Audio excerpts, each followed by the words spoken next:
Welcome mother's मैंने इसलिए कहा है क्योंकि मेरा जो चैनल है ये बच्चों के फूड से रिलेटेड है, उनके खाने से ज़्यादा है मेनली। और ये जो प्राइमरीली ये जो जिम्मेदारी है ये रेस्पॉन्सिबिलिटी मदर्स की है।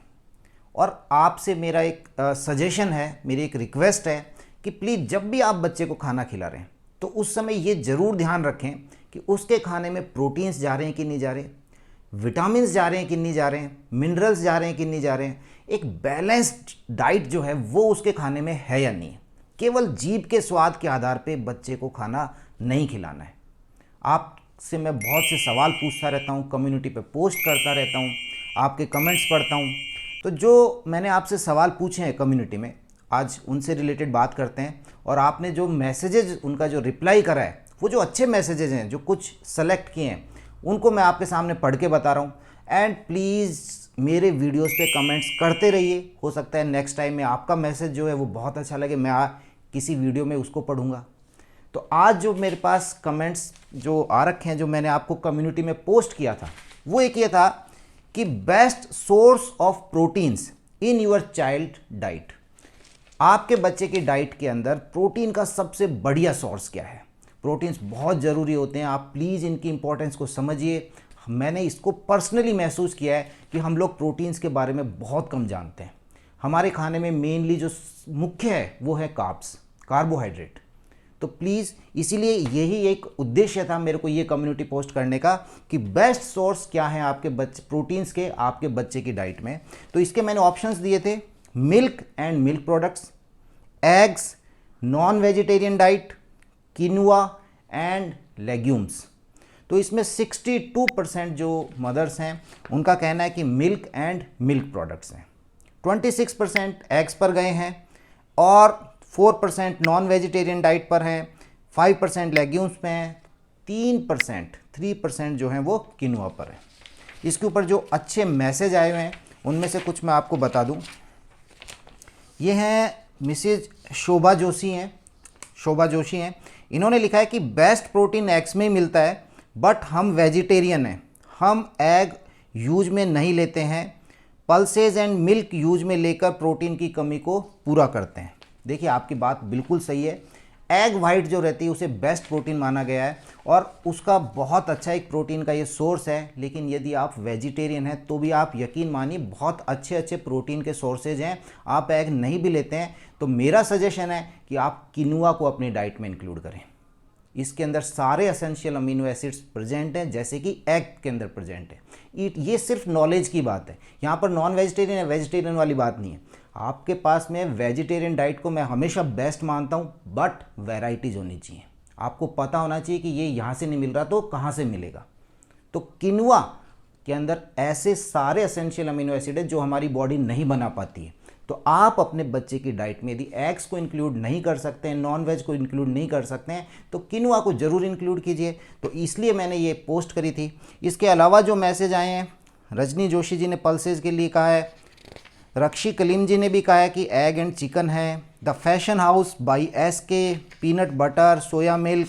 तो संजना दासवानी जी का आया है कि please make a video on this topic. Definitely Sanjana ji, एक वीडियो मैं बना चुका हूँ प्रोटीन पे और मैं ज़रूर कोशिश करूँगा कि और भी वीडियो इस टॉपिक पर लेकर के आऊँ। ये एक बहुत इंपॉर्टेंट टॉपिक है। उसके बाद मेरी एक पोस्ट थी कि do you know what are backup foods. ये एक बहुत इंपॉर्टेंट चीज़ था कि बैकअप फूड किसको कहा जाता है।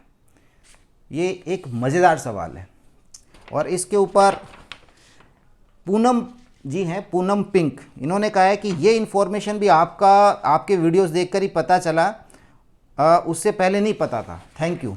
बट जो इसके ऊपर आंसर्स आए हैं तो 81% ने कहा है कि नो, उन्हें नहीं पता कि बैकअप फूड क्या है, और 19% ने कहा है यस। इसके ऊपर मैं बहुत पहले एक वीडियो बना चुका हूँ। देखिए आप इमेजिन कीजिए, आपने एक बहुत अच्छा फूड तैयार करा है, आपने फ्रूट्स की प्यूरी तैयार कर ली है, छोटा बच्चा है या यदि बड़ा है तो आपने फ्रूट्स काट कर अपने बच्चे के सामने रखे हैं और बच्चा उसे नहीं खा रहा है। आपने मन से बहुत अच्छी प्रिपरेशन करी लेकिन बच्चा उसे रिजेक्ट कर देता है। अब बच्चे को 2 घंटे हो गए हैं, 4 घंटे हो गए, अब मदर परेशान है। अब वो देखती कि अब क्या करें, क्योंकि वो खुद भी नहीं खा सकती। जब बच्चा नहीं खा रहा तो बड़ी मुश्किल से उनसे निवाला लिया जाता है। तो ऐसी स्थिति में मदर्स ज़्यादातर क्या करती हैं कि ऐसा फूड तैयार करती हैं जिसे बच्चा एक्सेप्ट कर ले, और उस फूड के अंदर ज़्यादातर मिठास होगी या नमक की मात्रा होगी, क्योंकि हम लोग बने हैं इन चीज़ के लिए, मीठे के लिए, नमकीन चीज़ों के लिए। आप रख के देख लीजिए, हाथ रुकेगा नहीं।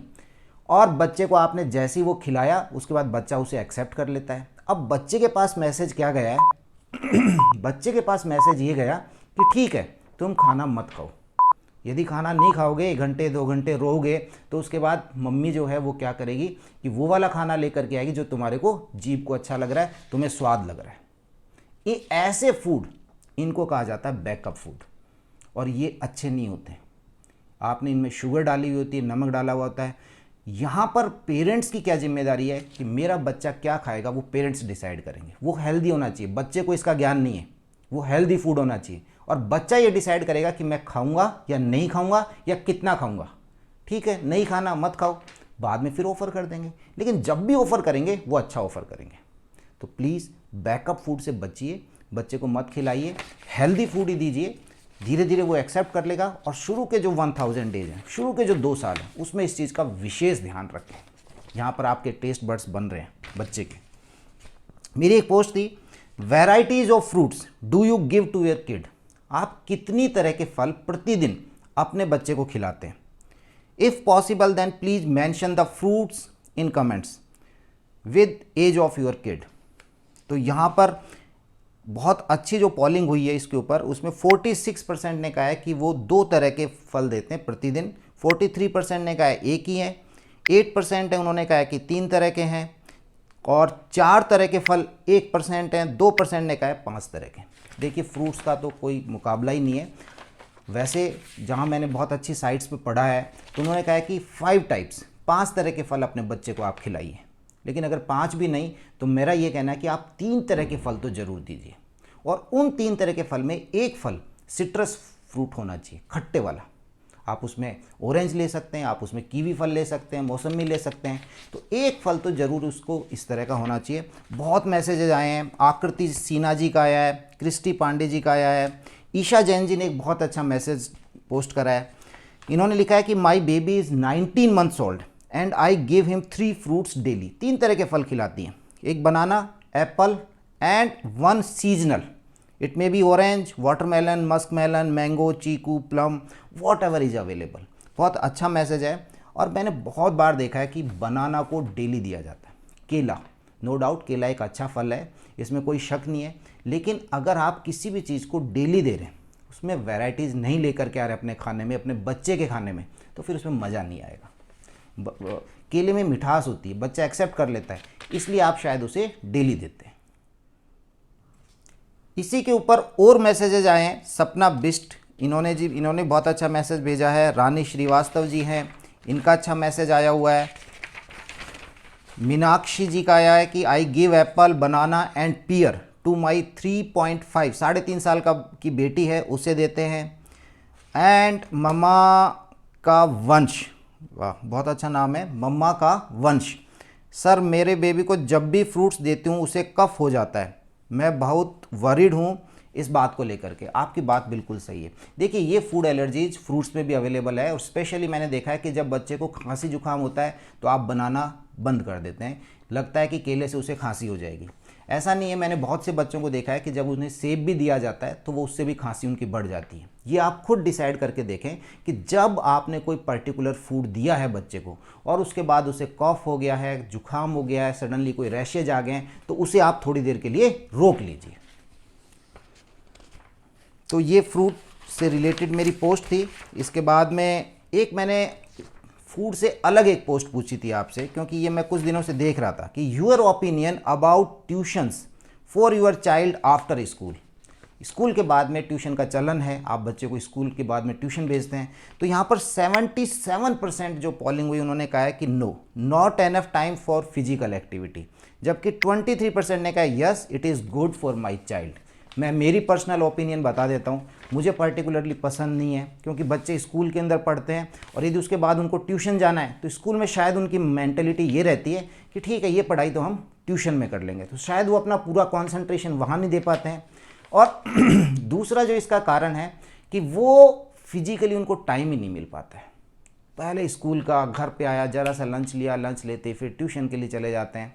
तो मुझे ऐसा लगता है कि कहीं ना कहीं ये उनके फिजिकल एक्टिविटी में डेफिनेटली उनको कॉम्प्रोमाइज़ कर रहा है। तो आप लोग इसके बारे में क्या सोचते हैं? मैंने अपनी ओपिनियन रखी है, आप अपनी ओपिनियन ज़रूर दीजिएगा कमेंट्स में। तो दोस्तों ये कुछ पोस्ट थी और ये कुछ फूड से रिलेटेड नॉलेज था जो मैंने आपके साथ शेयर किया है। उम्मीद करता हूँ आपको वीडियो पसंद आया होगा। पसंद आया तो कमेंट्स कीजिएगा, लाइक करें एंड चैनल को सब्सक्राइब करें। Thank you.